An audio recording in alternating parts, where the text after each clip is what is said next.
Good evening, everyone. Welcome to 31 Nights of Horror, night number 20. Tonight I'm going to be going over my number 12 favorite horror movie of all time. And that movie is Poltergeist. Poltergeist is a 1982 horror movie directed by Tobe Hooper and co-written by Steven Spielberg.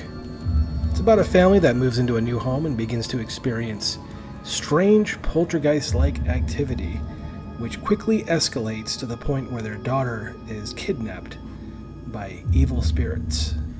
The film stars, among others, Craig T. Nelson as the patriarch, Jo Beth Williams as his wife, Heather O'Rourke as the daughter, and Zelda Rubinstein as Tangina Barons, the psychic medium the family hires to get their daughter back. So I'm not going to go over every single plot detail of this. I'm sure you've seen Poltergeist if you're subscribed to my channel, if you're watching this review. The reason why it's on my list is not only is it a great horror movie, but it's the first movie I ever remember watching on TV that it's the first horror movie, like genuine horror movie I remember watching on TV. And it must have been on HBO or something in the early 80s. And I think I must have been watching it with my babysitter. I think my babysitter was letting me watch it.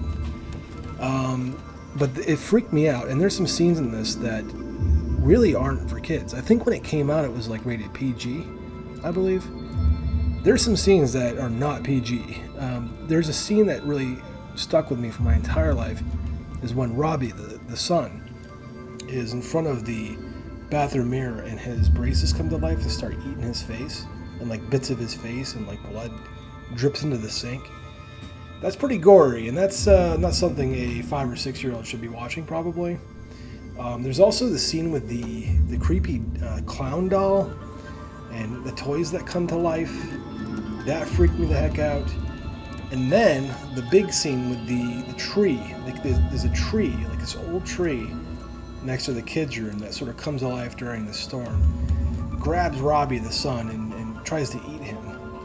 And at the same time, the closet door opens, and this shining light envelops the room and sucks Carol Ann in to this, like, it must have been some sort of ghost dimension, some sort of spirit dimension, and basically, you know, kidnaps her.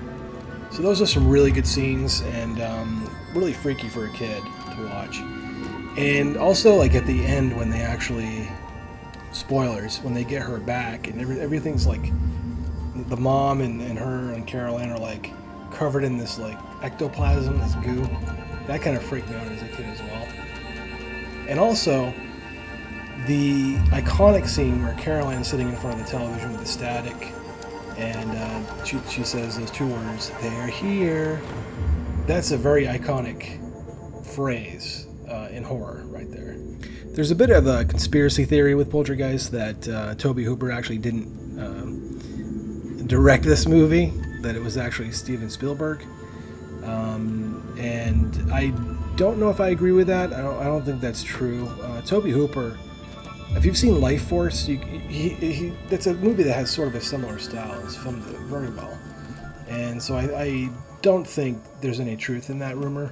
I mean, for God's sake, this is the guy that directed the Texas Chainsaw Massacre. This is an icon of horror. Of course he directed Poltergeist. I've got to mention the music in this movie is very, very good. It's very orchestral at times, very moving at times, very powerful at times, very creepy at times. Awesome, awesome score. I believe it went up for an Academy Award for that, and it lost to John Williams for the music for E.T., which is actually surprising because I prefer the music in Poltergeist to the music in E.T. I also wanted to mention that there's a rumor that there's a curse involved with this movie because a couple actors connected with it died shortly after making the movie. One of them was Dominique Dunn, who played Dana, Carol Ann's sister, and she was killed by her boyfriend shortly after the movie released. I think it was in 1982 where she died, and it was from strangling.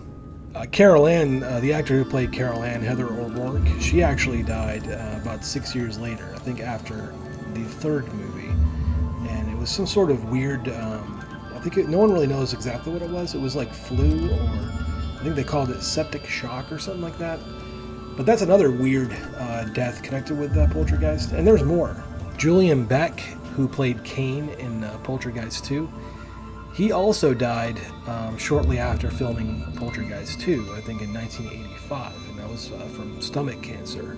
Also, and I know I'm kind of veering off into like the sequels and stuff like that, but Will Sampson, who was the Native American actor, he played Taylor in Poltergeist 2. He also died, I think, shortly after filming Poltergeist 2. So there's some weird deaths connected to Poltergeist. Last thing I'll say about that is obviously there's no curse or anything like that, because there are actors that were in the movie that are still alive today in 2019. So yeah, it's probably just a bunch of bunk and just sort of a strange coincidence. Last thing I think I'm going to say tonight is that my favorite character is, of course, played by Zelda Rubinstein. She plays the psychic medium, and just a fantastic actress. She reminded me at the time of my grandmother, because my grandmother is very short, and she actually kind of looks like my grandmother looked at that time. So I thought that was kind of weird, and but I mean, as an actress, she does a really good job in this. She's very kind. But at the same time, she's sort of a little bit strange. You know, she has that little bit of oddness to her, and I think that's what kind of drew people in and made them appreciate her as this particular character. And that's about it for tonight. Thank you everyone for watching. Join me tomorrow night for my number 11. We're getting very close to top 10 territory. Until then, keep it sleazy.